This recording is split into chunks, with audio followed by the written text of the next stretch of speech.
Laveau, Lavu, LeFou. LeFou. You know, there's a big blow up about him when the Disney did the live action thing. I'm like, yeah, it's the same as the original. It's yeah. Well, he was like that in the original. It like, was. We all knew he was a little bit odd, but it was like that in the original. It was. Well, I think they may have changed a line or two. Yeah, but made it a little different. All in all, like it was pretty much minor the same changes. Thing. Everybody was freaking out about it, and I'm like, you guys, same guy. Did you ever watch the original? Like, anyway, yeah. Today we were talking of the original. No, wait, the original? Are we talking about originals? We're not. Well, we are kind of talking about originals. We are talking about the original king of the northern tribes of Israel. Yes, but only briefly, kind of. In a way. Kind of. Well, he's mentioned. Not by name. The king. is not his name. It's not? It wasn't on his birth certificate. The king. No. Huh. Wow. You know how I know it wasn't on his birth certificate? Because he didn't have a birth certificate? There you go. Yeah. Also because he wasn't a king when he was born. In case you didn't know that, a lot of kings, when they're born, they're not kings. Kings are not born. Bill King was, though. Some kings are born. Except he was named George. Not Bill. But everyone called him Bill. I know. I never figured that out. His name was George, but everybody called him Bill. I think it's funny. We have... he was George King, and he lived next door to King George. Did you know that? And his next door neighbor was George King. Yeah, I do remember was King that. George. He was George King. Anyway. I would feel kind of bad living next to someone named King George in America, you know? Yeah. Like, that's got to be rough. Well, I mean, I guess it's far enough down the line that 95% of people probably don't know who King George was. I mean, to be honest. I don't know. Hamilton came out a few years back. That was a big thing. Loads of people knew about that one. Yeah, like 5%. At least, yeah. 5%. I mean, how many people do you think actually saw that? Lin-Manuel Miranda saw it. Who? Lemon-Nandel Pandas. Oh, I thought you said something about Jello. Lemon Jello or something. No. Pandas. Lemon and orange Jello. I don't know. Pandas. I don't know Jello. who a lemon panda is. Lemon yellow pandas. So are we gonna wait? We're not gonna talk about prayer today, are we? No. Good. Okay. We're just gonna mention it. Oh. So you see that right there? That was our mention. Mentions. Yeah. That's all. We can't really talk about the prayers because we don't know what the prayers are. They're just mentioned. So we're going to be talking about things that we have no idea about, as usual. Well, that's nothing new. Yeah, exactly. So, yeah. The First Kings prayer mentions. First Kings first prayer mention. References. First Kings prayer mentions that were the first. I'm glad it wasn't in the first chapter. And the first verse. That could be a lot. I could have been running with that so long. Yeah, you've already been running. Was this the third day of March? Man. The third day of the third month? Third day of the third month, we have the first King's and we're in the third minute, if it was, and of the third hour. That's not what my watch says. Third minute. Third minute. Okay. But not for long. Yeah. Okay. So our first one in First Kings is chapter 13, verse 6. Really short, not a whole lot goes on here, just some backstory needed. Mm-hmm. And the king said to the man of God, "Entreat now the favor of the Lord your God, and pray for me, that my hand may be restored to me." And the man of God entreated the Lord, and the king's hand was restored to him, and became as it was before. Look, my hair wiggles. Yeah, okay. That's great. My hair, not so much. No, you have sad hair. Well, at least it's not the wiggles. It's very static. No, if it was static, it'd be sticking up when I put my hand over it. No, that would be if it had static electricity. It is static. All right, so we got a lot of things going on here, and of course, like you said, the backstory. This is Jeroboam, the king of Israel, the northern tribes. Well, he is mentioned by name, just not in this verse. Definitely not in this verse. Definitely that's for sure. And because we've already established his name is not the king. No, it's Jeroboam. Or The man of first. God, which is Although no surprise. it wasn't Jeroboam the first until Jeroboam the second. So that's the way that works too. Except with like the popes, You know, they actually go ahead and name them the first if they're the first one with that name, that's because they're kinda just like odd, in but case there's a second one ever. Well, see, the strange But can you thing, really be the first if there's not a second? the strange thing that gets me is, well, yeah, because if there's not a second, then you're the first and the last. Well, you're just the only. Yes, but you're still the first. I mean, I suppose. Because, like Catholics, like somebody else may come later. What if there was one before you that you just didn't know about? But what kills me is, like, with England and Egypt and stuff, like, they've got all these kings and rulers and everything, and it's just like, King or Pharaoh, whatever, the 97th, and I'm just like, you've had that many rulers with the same to name? be fair, like, what on earth?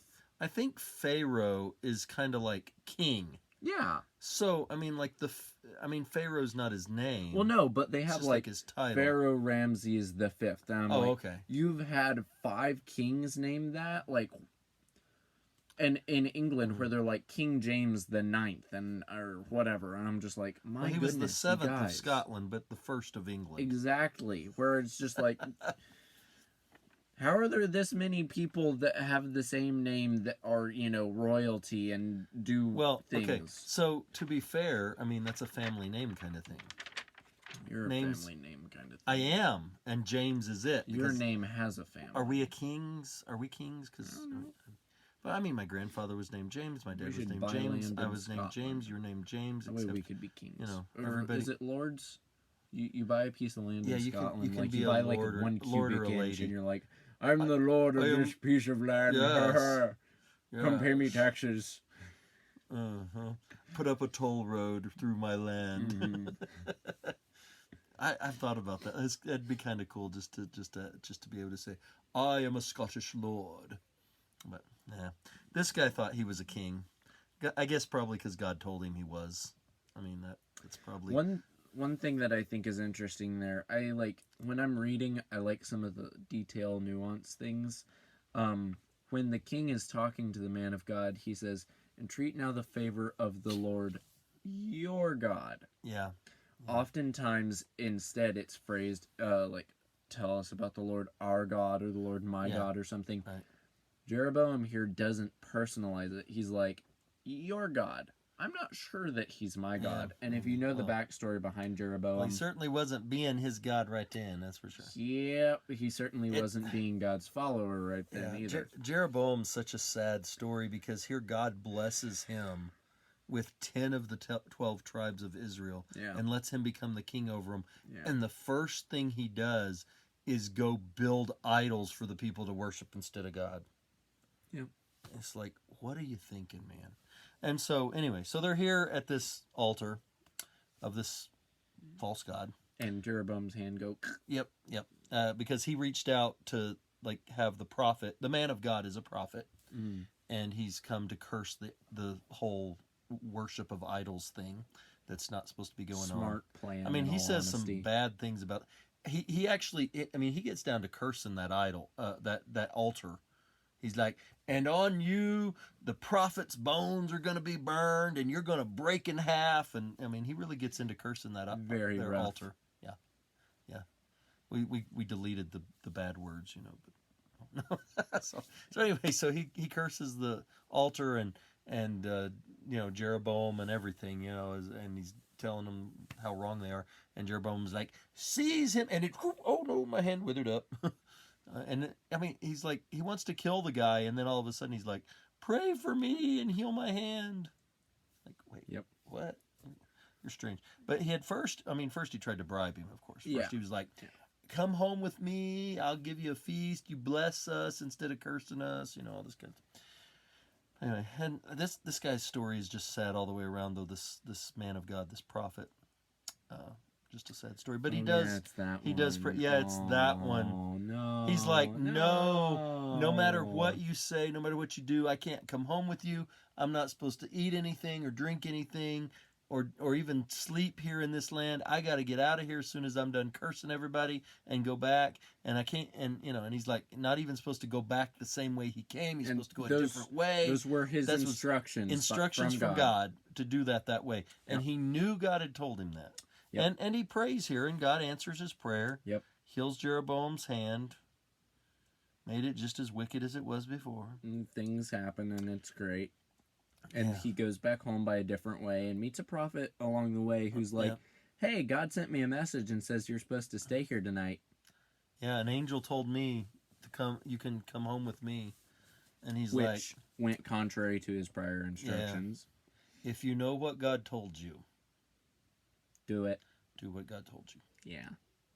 That's what Paul says. Yeah. Even if we, the apostles, or an angel from heaven brings you a different gospel than the one that you've already heard, let him be accursed or anathema. Mm-hmm. Yeah, let him be accursed. Let him, that's just, you don't change God's message. Yep, is big bad. And, here's a prophet. If God wanted this prophet to change and go to the other guy's house, he could have told the prophet. Yep. But it's one of the saddest phrases and it says, and he believed him, but he lied. That old prophet lied to him. And this poor guy, because of that entire situation, and then they're sitting at dinner. Dies. They're sitting at dinner, and then the old prophet finally tells him the truth, and that is, you didn't do what God told you to do, so now you're going to get killed by a lion before you get back home. And he did. And it seems unfair that the old prophet didn't get very upsetting. But anyway, that's basically later that on, entire though, story. when they were burning the bones of the false prophets on that idol, they found the tomb of that man because that old prophet and his sons went and buried him. Oh. And they found his tomb, and they were like, Josiah, and he even says the name of the king that's going to destroy that altar. He says it's going to be Josiah, and it was Josiah. Yeah. And they find his, and they're like, nope, don't put his bones on the altar because he's the one that prophesied against this. But I do wonder about that. I always wonder about that guy. His disobedience there of believing that lie, and the danger of believing a lie. Believing a lie can destroy your life. I always wonder if he made it to heaven. Yeah. Did believing that false prophet's lie and doing what he wasn't supposed to do, did that cost him his soul as well as his life? I like to hope not, but I don't know. That's a sad story. I'm not sure that God would have, enacted a punishment that would kill him if he was just doomed to an eternity in hell because of that mistake. If he was penitent, I don't know. I'm honestly not sure. It's a tough one, but that's Moving on. Second one and last one is there are only two in the whole of 1 Kings where it's mentioned. Not a whole lot. Yeah. 1 Kings chapter 18 verses 42 through 43. So Ahab went up to eat and to drink, and Elijah went up to the top of Mount Carmel. This happens after the entire... Yeah, we've been promising this for like 3 weeks that we were going to get to this one. This one happens after, they're on top of Mount Carmel. The fire comes down from heaven with that prayer we talked about that one. Yeah. And, he kills all the false prophets and all that happens. And then we skipped this part and went ahead and talked about the end where he's out there begging for death. In the cave and he's like, God, please let me die. So we're coming back to the mountain here. He bowed himself down on the earth and put his face between his knees, and he said to his servant, Go up now, look toward the sea. And he went up and looked and said, There is nothing. And he said, Go again 7 times. So it doesn't specifically say, he bowed down and he was praying, but just the posture there and some clues from the context there. And other texts in Scripture. Uh-huh. Let us know that is what he was doing there. Such as in James, where it says, Elijah was a man with a nature like ours, and he prayed fervently that it might not rain, and it didn't for 3 years and 6 months. It did never rain. And then he prayed again, and the skies poured rain. So we know that there was a prayer, even if it's not this specific section. There is a prayer somewhere in this time frame, where he did pray again for rain, and it has to be right here. It has to be right because this is before the rain comes. Yes. So we know that that's what James is talking about. Him telling his servant, "Hey, go up and look," is saying, "Hey, look for rain clouds." Yeah, and he goes, and we cut it off here at 43. But if you read a couple more verses there, you find he's like, "I see a little bitty cloud about the size of a man's hand way out there over the sea." I thought it was thumb. I don't remember. Anyway, part of this area, something small, just a little bitty cloud way out there over the sea. And so Elijah says, "Well, we better get out of here." And sure enough, before they got back to town, it was pouring down rain. Yep. That's a fast-moving storm right there. But what was also fast-moving was Elijah. He outran the king's chariot. Yeah, Ahab left to go home in his chariot. Yep. Elijah has time to do his praying, keep telling the servant to go look. Servant comes back, there's nothing. Go back and look again, there's nothing. Come back, go look again. And 7 times they do that. And he finally sees the little bitty cloud out there. And then they come down the mountain. And he still gets there before King Ahab. Yep. But not before the storm. No. And apparently not before the news reached Jezebel. Yeah. She was not a happy camper. No. She wasn't a camper at all. She was a queen. She wasn't really a happy anything by that point. And I think she may have been the first queen to say, "We are not amused." I don't know about that one. No, you don't think so? No. Okay, how about "We so angry you're gonna die"? I don't think Off with his head! I don't think she would have said anything like that, partially just because she didn't know English. But moving on. Well, I mean, I'm translating. How dare you do such things? Don't you know what she said in the original Hebrew? I don't think she spoke Hebrew. Well, yeah, it was the kingdom of Israel. Yes, but she was the daughter of the king of Tyre and Sidon. That's fair. So she may not have spoke Hebrew. It's fair. I know. She could have been speaking, what, Phoenician? Possibly, or I mean, maybe some sort of Sanskrit, Arabic type, language. I don't know. So I mean, probably she learned Hebrew at some point. Yeah, I mean, if your husband Aramaic? is a Hebrew, too early for Aramaic, really. Kind of makes sense that you're gonna learn whatever language your husband speaks. Maybe. I mean, they have conversations, so they knew how to talk to each other somehow. Yeah. You think they talk to each other? Mm-hmm. Yeah, they did occasionally. Mm-hmm. It usually wasn't good conversations either. They were. Not pleasant. They were not happy conversations. It went well for them, but their conversations didn't go great for other people. No, you did not want Ahab and Jezebel to talk about you. Fly under the radar. People died. Yeah. Yep. And then Ahab and Jezebel died, and everyone was happy again, except for the next king was not good. So, which is kind of the story of everybody after Jeroboam. Welcome to the 10 tribes. We have a bad king. He's dead. We're all happy now. We have a new king. He's bad. We're all not happy anymore. Yeah. And, as bad as Ahab was... Like, why didn't they all just move to Judah? Because they were horrible people, too. Oh, that's fair. I mean, that's the whole reason they rejected Judah. That's fair. The thing about Ahab is, I mean, to be quite honest... He was one of the He was like the best king they had up there. I mean, the first Jeroboam and Ahab and the second Jeroboam are like the best 3 kings that Israel had. Yep. And when you know who these guys are, and you realize that was the best? Wow. Yeah. That's not good. Yeah. But oh well, I mean, you sometimes get the consequences of what you choose. Yep. And they all chose, hey, let's leave the lineage of David and the kings of David and let's go off and follow after Jeroboam. And sometimes such a choice of one generation can affect a nation for thousands of years. You see it all the time. It has. Yeah.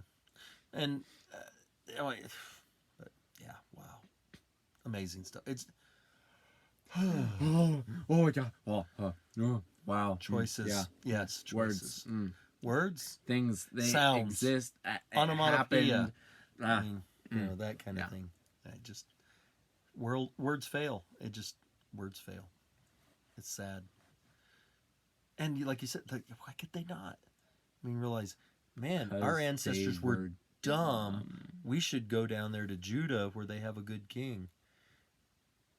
And they had jumping Jehoshaphat at the time that Ahab was king. For some of it, yeah. Some of it, yeah, most of it. Most of it, yeah. And then- it was most. And then it was his son, Jehoash. There's a couple of different Jehoashes Yeah. in there that, because the northern kingdom had a Jehoash as well. Yes. And there was the whole thing. Jehoshaphat, like, got his son intermarried with Ahab's daughter, or vice versa. Something in there. It was, All sorts of things happened. yeah, they were trying to remerge the tribes. If you want to know more about it, read your Kings Bible. or Chronicles, honestly, both. yeah.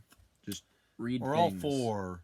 Books are handy. 6 if you count the first Read. 2 books of Kings that are called 1st and 2nd Samuel. Read things. For some reason. Read. Read. Reading is helpful. Reading it. Well, This has been sometimes. all the prayers and prayer mentions from First Kings. We are and done with First Kings. it does a pretty good job of covering the story, but then, like we've been Oh talking yeah, here a there's little lots bit, of other there are kings and loads things of other things that apparently didn't pray. which does not surprise anyone if Well, you I know mean, some much of them about are the kings backstory of Judah the King of too, Israel. though. I mean, Kings talks about kings of Judah Even and then, Israel. the kings of Israel weren't all good. I mean, Judah.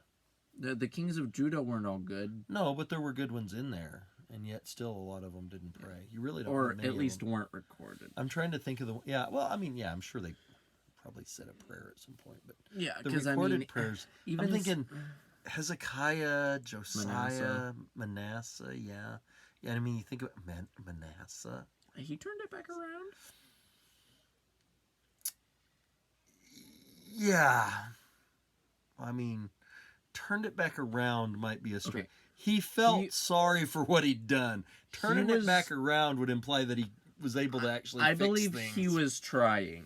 Well, I've seen some people talking about where Josiah got his godliness from and about how Manasseh I think it was as his mom grandfather. That's fair. or the priest that took him in and raised him and guided him. That wasn't Josiah. Yeah, well, Joash too, but both of them, Joash and Josiah, had a priest that kind of like. I remember that with Joash. I don't remember Josiah having one. Yeah. I'll have to look over that one. Read your Bible. Are we not getting to that point? That'll be Second Kings. Okay. He's Or bound to Chronicles. show up then. I mean, there's a lot of We'll get to overlap him in there. between First and Second Kings and First and Second Chronicles. First and Second Kings kind of tells both Israel and Judah, whereas First and Second Chronicles focuses on Judah. Yeah. So there's a lot of overlap, but there are some things in Chronicles that are not in the Kings. yes. But we'll get there. But yeah, we're not to him yet. I mean, like I said, we're still at Jehoshaphat. We're not even to Hezekiah yet, much less Josiah. Woo. Well, you waited a long time to yawn this time. You usually do it in the first 30 seconds. I thought I yawned earlier too. Maybe you did. Wouldn't I try surprise not to me. pay attention to your yawns. Yeah. All right. Well, Technicolor or otherwise. next All right. time See we'll ya. get into Second Kings. Adios. Goodbye. Bye. Hasta la vista. And your pizza. Aloha. No pizza.